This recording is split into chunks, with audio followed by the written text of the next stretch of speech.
Students, कैसे हैं आप सब। आप सबका एक बार फिर से इस चैनल पर बहुत बहुत स्वागत है। आज मैं आपको क्लास 6 की वर्कशीट नंबर 19 जो संस्कृत की है, जिसका आज हम पार्ट 2 करेंगे, जो चैप्टर नंबर 10 का है। ठीक है, देखिए इससे पहले मैंने आपको वर्कशीट 18 करवाई थी और जो आपको शीतकालीन में जो होमवर्क मिला है, ठीक है, उसकी भी मैंने एक वीडियो बना दी है। आप डिस्क्रिप्शन पे चेक कर लीजिए, ठीक है, नहीं तो चैनल पर जाके आप देख सकते हैं। ओके, तो आपका जो लेसन चल रहा है कृषिका कर्मवीरा, ठीक है, उसमें मैं पहले आपको थोड़ा सा बता दूं कि देखिए यहाँ तो हम पहले स्टडी करेंगे, उसके बाद आपको कॉपी पर 2 क्वेश्चन करने हैं। एक आपका ये वाला है, ठीक है, और दूसरा आपका बच्चों ये वाला है, ठीक है। और इन दोनों के क्वेश्चन के आंसर के साथ हम बाद में भी डिस्कस करेंगे, ठीक है। सबसे पहले हम चैप्टर को समझ लेते हैं। चलो पढ़ते हैं। देखिए, पिछले कार्यपत्रक 18 में हमने इस पाठ के प्रथम 3 श्लोकों का अध्ययन किया था ना बच्चों। अब इस कार्यपत्रक में हम उसके आगे के 3 श्लोकों का अध्ययन करेंगे, ठीक है। और आप जो कार्यपत्रक के जो 3 श्लोक हैं उनके आंसर के साथ समझना चाहते हैं तो आपको डिस्क्रिप्शन में वीडियो मिल जाएगी, ठीक है। अब सुनिए, गृहम जीर्णम, गृह मतलब घर, जीर्ण मतलब कमजोर है, ठीक है, पुराना है। न वर्षासु वृष्टिम वारयितुम शमम। तो कितनी बड़ी बात बोलेगी किसान के लिए कि किसान का जो घर है ना वो पुराना है, टूटा फूटा हुआ है, ठीक है। और वर्षासु वृष्टिम वारयितुम शमम, मतलब वर्षासु मतलब वर्षा के समय में जो बारिश होती है, ठीक है, उसको रोकने के लिए, वारयितुम मतलब उसको रोकने के लिए, ठीक है।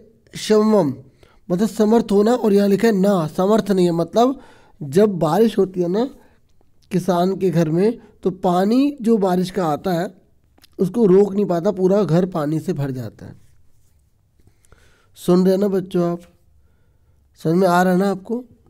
और फिर भी क्या लिखा है, तथापि फिर भी कर्म वीरत्वम कृषिकाणाम न नश्यति। लेकिन फिर भी उस किसान की जो कर्मनिष्ठा है, जो काम करना है, भाई खेती बाड़ी करनी है, चाहे पूरा घर पानी से भर रहा है, फिर भी उसके बावजूद भी उसकी कर्मनिष्ठा जो है ना वो नष्ट नहीं होती, वो समाप्त नहीं होती, वो अपने काम में लगा रहता है।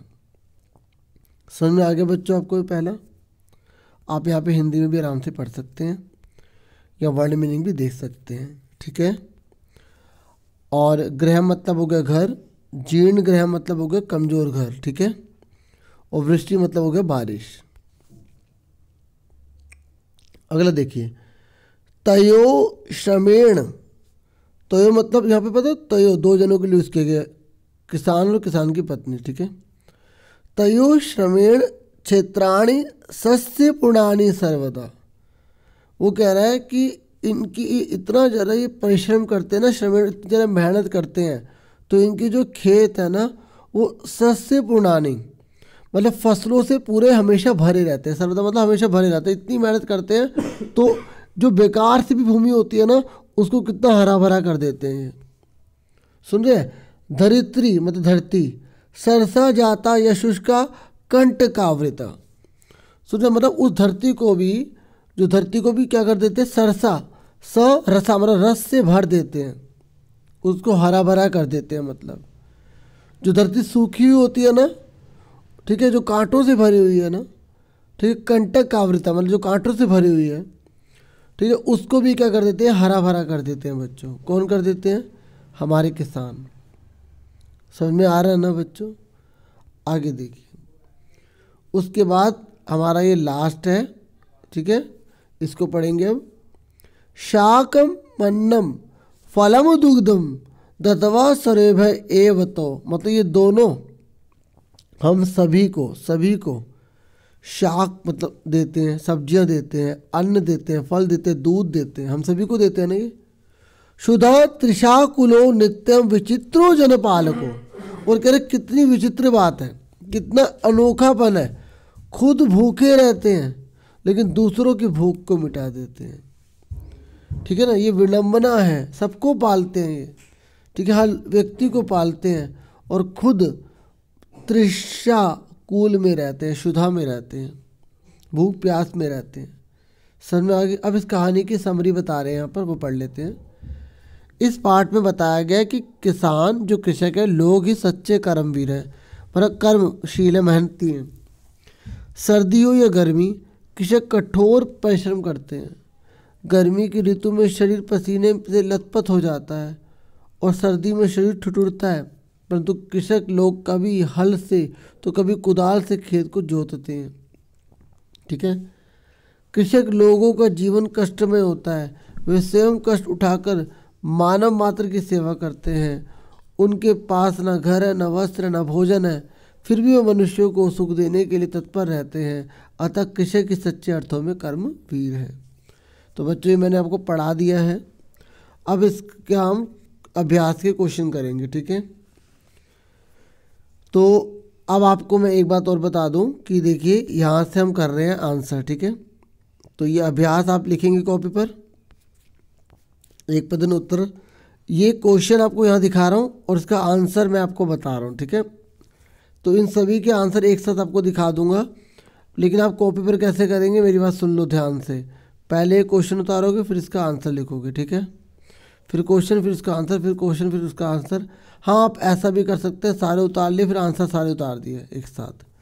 ठीक है, लेकिन एक क्वेश्चन एक आंसर ज़्यादा सही रहेगा। ठीक है, कृषिकयो श्रमेण कानि सर्वदा सस्य पुणानि भवन्ति। इसका मतलब पता है क्या है? किसानों की मेहनत से, श्रमेण मतलब जो श्रम कर रहे हैं मेहनत से, ठीक है, कौन हमेशा जो है ना सस्य पुरानी फसलों से युक्त रहते हैं। बताओ कौन है जो किसानों की मेहनत से हमेशा फसल से युक्त हो जाते हैं, फसल से युक्त रहते हैं? कौन? तो खेत। क्या आएगा इसका आंसर? ठीक है, खेत यानी कि क्षेत्राणी। ठीक है, इसका आंसर मैं आपको दिखाता हूँ।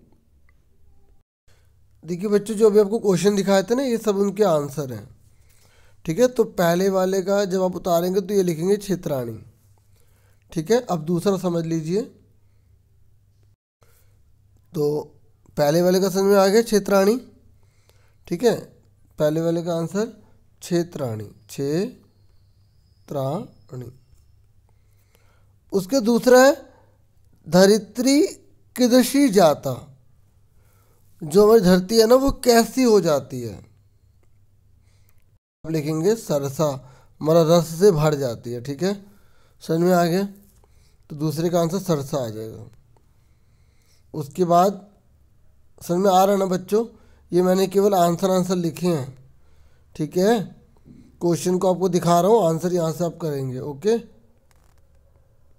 उसके बाद नेक्स्ट है जीर्णम गृहम वर्षासु किम वारयुतुम शमम ना भवती। मतलब कह रहा है कि जो टूटा फूटे जो घर है ना, वर्षा के समय, ठीक है, जो वर्षा के समय, ठीक है, बारिश के पानी के अंदर आने से रोकने में असमर्थ होते हैं।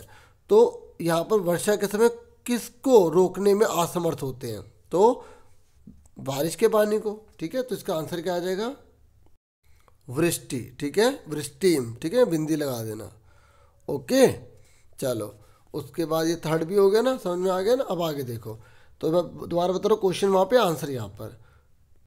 ठीक है, क्वेश्चन यहाँ से नोट करोगे, आंसर दिखा रहा हूँ मैं। ठीक है, क्योंकि कई बच्चे फिर बाद में ना पूछते हैं कि सर कैसे करना, तो मैं बता दूं कि ये क्वेश्चन है, फिर उसका आंसर। ठीक है, फिर कृषि का शाकमन्नम फलम दुग्धम कैबे ददती। तो आपसे ये बोल रहा है कि जो जो दोनों है, जो कृषि का लिखा ना, दोनों जो है, मतलब पति और पत्नी दोनों जो हैं, ठीक है, जो हमें शाक, अनेक प्रकार के शाक, अन्न, सब्जियां जो है, अन्न है, फल है, दूध है, ठीक है, तो वो किसको देते हैं? जो किसान होता है ना, वो किसको देते हैं? हम सभी को देते हैं, है ना? तो कैबे की जगह क्या आ जाएगा? कैबे की जगह आ जाएगा सर्वेभे। क्या आ जाएगा? सर्वेभे। अब आंसर देखिए इसका, तो आप सर्वे, ठीक है, ये लिख देंगे सर्वेभे, और यहाँ विसर्ग लगा देना। ठीक है, क्लियर हो गया? चलो अब उसके बाद नेक्स्ट क्वेश्चन कौन सा है हमारा? नेक्स्ट है केशाम कर्म वीरत्वम ना नश्यति। बताओ किनका जो है कर्म वीर जो है ना वो कभी नष्ट नहीं होता। ठीक है, तो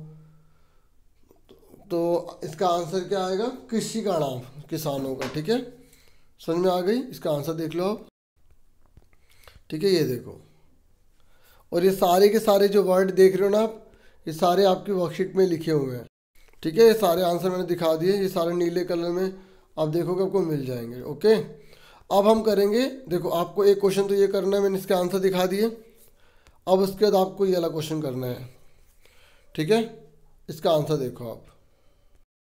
तो आप ये पूरा क्वेश्चन उतारेंगे यहाँ पे। ठीक है, फिर ये आंसर कर देंगे।